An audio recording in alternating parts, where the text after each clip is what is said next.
The Penderwicks, A Summer Tale of Four Sisters, Two Rabbits, and a Very Interesting Boy, by Jeanne Birdsall.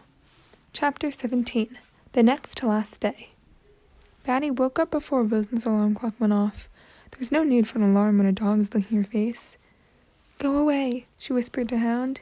He pranced across the room and whined at the closet door. That wouldn't do. He would wake up Rosalind, who was still dreaming next to Ursula the bear. Patty slid out from bed, grabbed Hound by the collar, and tugged. Hound sat down and refused to budge. She tugged harder, all in vain. Disgusted, Patty let go of Hound, padded over to the bedroom door, and opened it. Almost before she could leave the room, Hound had bounded past her and down the hall to plant himself in front of her bedroom door. "You want to see Geoffrey, don't you?" she said. Hound looked mournfully at her. "Well, I'd like to see him too, but we can't because he's still asleep. So there." Hound answered with one short, defiant yip, but when Patty started down the steps of the kitchen, he followed her. Cereal was the only kind of breakfast Patty was allowed to fix by herself, and since the day she had spilled a gallon of milk on Hound's head, it had to be cereal without milk. She pulled a chair over to the counter, climbed on it, got down the Cheerios box, and climbed off the chair. Just as she did every morning, she first poured Cheerios onto the floor for Hound to lick up, then let him out the back door for what Mr. Penderwick called his morning victuals. Now it was time for her own meal. She took the Peter Pan bowl off the low shelf where it was kept for her and paused with the Cheerios box in midair. Outside, Hound was barking as though under attack by aliens from outer space.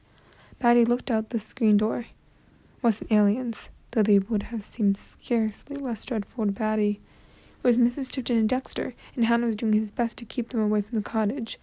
Patty backed away from the door, but she was too late. Mrs. Tipton had seen her. "Biddy, let us in," she heard Mrs. Tipton yell. "Good dog." That was Dexter, and Patty could tell he didn't mean it. Mrs. Tipton was shouting again, "Dexter, get that dog out of my way." To Patty's horror, the next thing she heard was a smack and a loud dog yelp. She threw open the screen door and cried out to Hound. He rushed in, and Patty threw her arms around his neck and whispered soothing love words in his ear. Now Mrs. Tipton and Dexter were right at the door, peering in at Patty. Mrs. Tipton wasn't her usual tidy self. Her hair was sticking up in strange places, and she was wearing bedroom slippers and an old raincoat over her nightgown. "Biddy, we're looking for Geoffrey. May we come in?" she said. Patty's answer was to lock the screen door. "By God, she has locked us out, Dexter," said Mrs. Tipton. "Where's your father, you naughty child?" "Remember, Brenda, she doesn't talk," said Dexter. "I heard her call the dog. She can talk if she wants to. Tell us if Geoffrey's here. I want my son." Patty wanted to run away from these awful people. But then, who would stop them from coming into the house and hitting Hound again and finding Geoffrey and dragging him away? She had to be strong. Skye had said she was perfect. Well, then she would be perfect and protect the dog and people she loved. Patty drew herself up and faced the enemy boldly. "It's not that I can't talk. It's that I don't like you, and Daddy said we're allowed to choose the people we talk to." "Your daddy can go to," spat Mrs. Tipton. "Brenda, please," said Dexter. "Let me handle this." "Handle what?" said a voice behind Patty. "Good morning, Patty." "Oh, Daddy." Patty threw her arms around his knees. "They hit Hound." "The child's exaggerating," said Dexter. "I gave the dog a gentle tap to stop his barking. Pardon me, this hasn't been the best introduction. I'm Dexter Dupree. You're Martin Penderwick." "Glad to meet you. And good morning, Mrs. Tipton," said Mr. Penderwick, stroking Patty's curls. "What can I do for you?" "It's Geoffrey. He's gone. I woke up early because I was worried.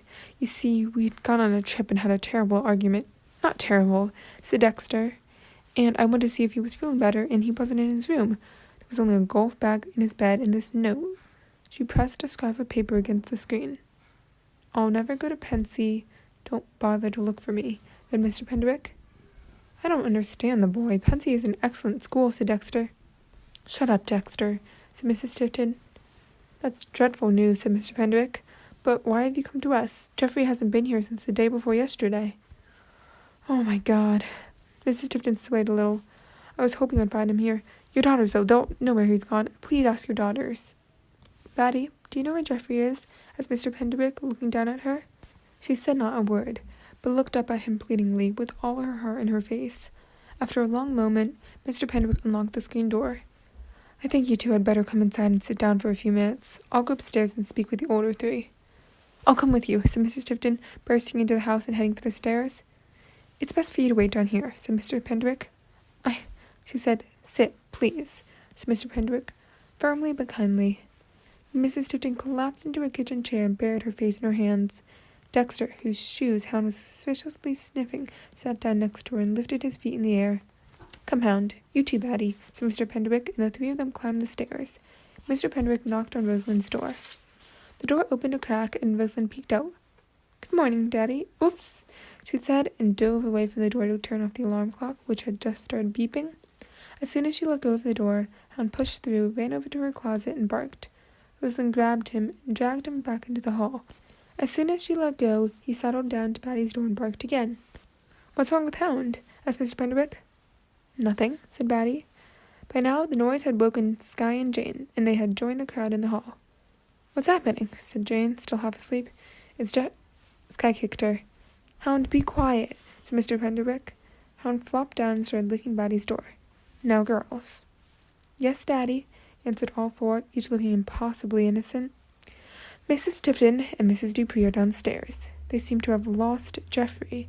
I'm trusting that Jane hasn't carried him off in a hot air balloon?" "Oh, Daddy, of course not," said Jane.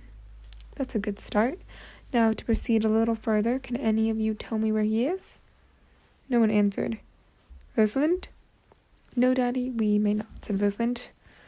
"Oh, if only she'd let Geoffrey sleep under his tomato stand. He'd be long gone by now." "May you tell me if he's safe?" he asked, scanning their faces carefully. "Yes, he's safe," said Rosalind. "And comfortable?" "Yes." "Is he in Batty's room?" There was a terrible silence, and everyone hung their heads. "Oh, daughter," said Mr. Penderwick. "If you knew everything, you'd understand," said Skye. "Please don't tell Mrs. Tipton he's here," said Jane. "I have to tell her something. The poor woman is worried sick." He thought for a minute. "All right. I'll tell her that all I know so far is that he's safe, and that I'll call her after I've tortured the whole truth out of my children. In the meantime, if any of you four happen to see Geoffrey—" He stepped closer to Batty's door and raised his voice. "Tell him not to worry too much. He's not alone in this." The door opened slowly, and out stepped Geoffrey, very rumpled with dark circles under his eyes. "Good morning, Mr. Penderwick. I'm sorry to have caused so much trouble."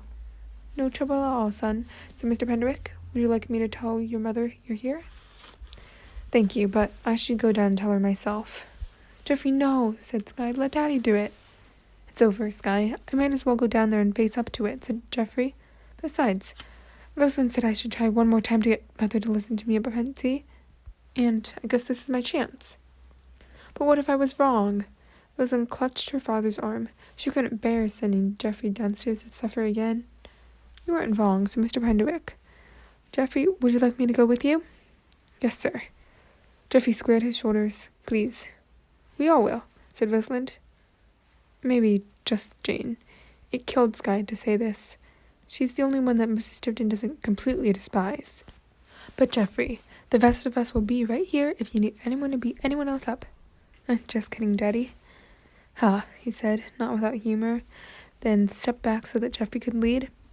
It was a solemn parade downstairs, with Jane at the rear behind Geoffrey and her father.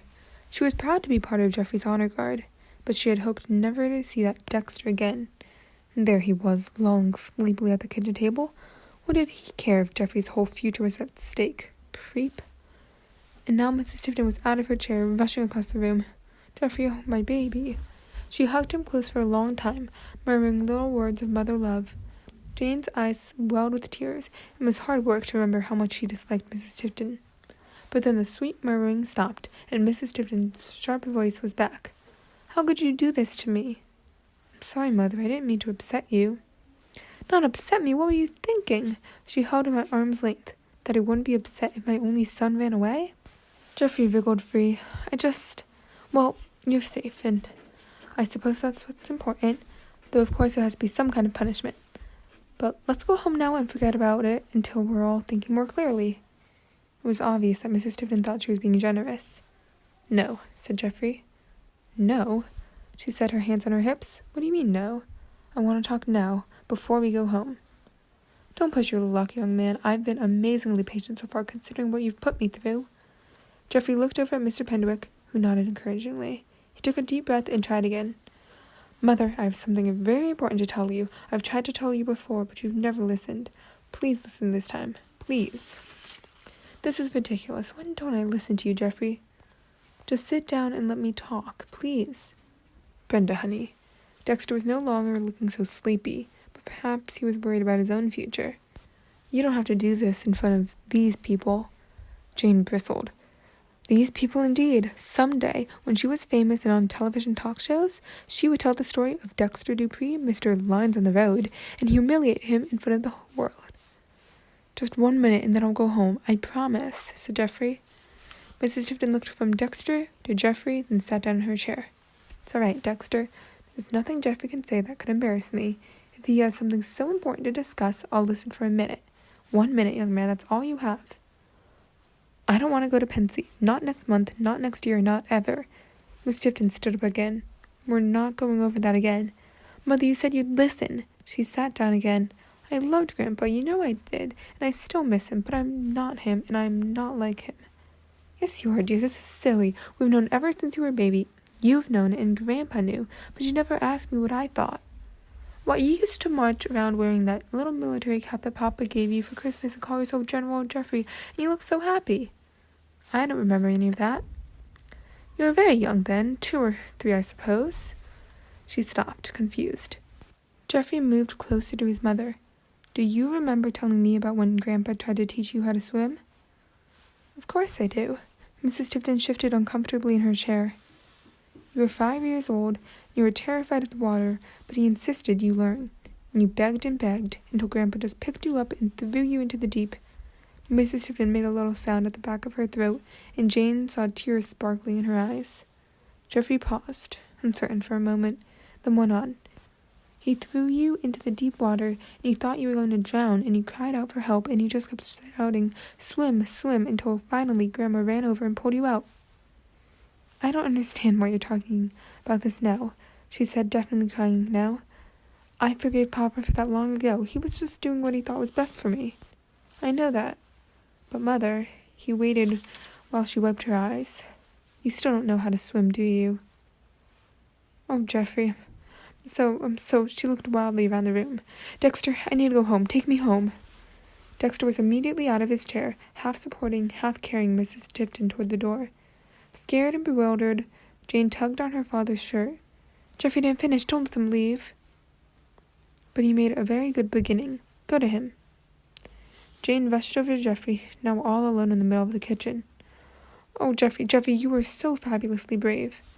White and stricken, he looked almost as though he didn't recognize her. Brave? He said, and then flinched as the door slammed shut behind his mother and Dexter. Son, you better go with them, said Mr. Penderwick. Not yet, Daddy, said Jane. Yes, Jane, it's best. For now, he must keep talking with his mother. Jane tore over to the bottom of the stairs and shouted up at her startled sisters, Quick, he's leaving! Seconds later, everyone had dashed downstairs, and Skye was pressing Geoffrey's backpack into his arms. Are you all right? She said. I don't know. It's time, Geoffrey, said Mr. Penderwick. I'm proud of you. Thank you, sir. He threw the backpack over his shoulder and went out the door. Geoffrey, we're going home tomorrow morning, Skye cried after him. You know, sweetheart, said Mr. Penderwick, we've done all we can. It's between him and his mother now. Now there was nothing left but to get ready to leave Arundel. They had to organize and pack and clean all those melancholy end-of-vacation chores that take so much longer than they should. By the time all that was over, it had started to rain again. Not the kind of good, strong rain that pounds soothingly on the roof and windows, but an annoying drizzle that made everyone feel damp and restless. No one wanted to go out into it, but inside was too depressing with all the packed boxes waiting by the front door. Finally, Mr. Penderwick, after much Latin that was probably about daughters and mopiness, came up with the idea of farewell gifts for Geoffrey. So Rosalind made her last batch of Vandal brownies, all for Geoffrey, with none set aside for Cagney. Jane bound another copy of Sabrina Starr Rescues a Boy and wrote to Geoffrey, Love from the author, on the title page. After a long internal struggle, Batty decided to give back to Geoffrey the photograph of Hound.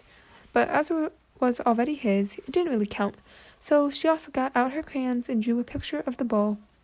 Luckily, she wasn't much of an artist, and Rosalind thought the picture was of Hound, and even printed Hound across the top in neat letters. that left to only Skye, fretting and fuming to come up with a grand gesture. At last, she had an inspiration. She emptied one of the pack boxes, by transferring Batty's stuffed animals to paper bags, cut it apart and reconstructed it as a flat piece of cardboard. On this, she painted a new Dexter target, larger than the old one and with an even smirkier face, and instead of plain DD across the bottom, D, D, D, D, for dreadful, dopey Dexter Dupree. It was a truly impressive target, she thought, and would give Geoffrey an extra special reason to remember her. And all through that oh-so-long and dreary day, what about Geoffrey? The sisters took turns watching out the window for him, but he never came, and he never called. It made them sick with worry not to know what was happening. They couldn't simply knock on Mrs. Tifton's door and ask. Those days were over, and they didn't dare telephone. Finally, that evening, when no one could stand it any more, they voted that Skye sneak over to the rope ladder tree and climb up to see Geoffrey. But as they had feared, the rope ladder was gone, and though there was a light in Geoffrey's window, Skye returned to the cottage, knowing as little as when she had left. "Were you even sure he was up there?" said Jeanne. "Did you see his shadow or hear the piano or anything at all?" "No," said Skye, "nothing." "Dexter could have murdered him and stuffed him into the closet," said Jeanne. "We'd never know." "If Dexter hurts a hair on Geoffrey's head, I'll murder him." "I'll help," said Batty, boldly waving Bunty in the air. "No one's murdering anyone." Rosalind gave Skye and Jeanne the "now look what you've done" frown. "Sorry," said Jeanne, twisting and tugging at her curls with frustration. "I just can't stand this waiting." "We're going home first thing tomorrow," said Skye. "What if Geoffrey hasn't come by then?" "He'll come," said Rosalind. "He's got to."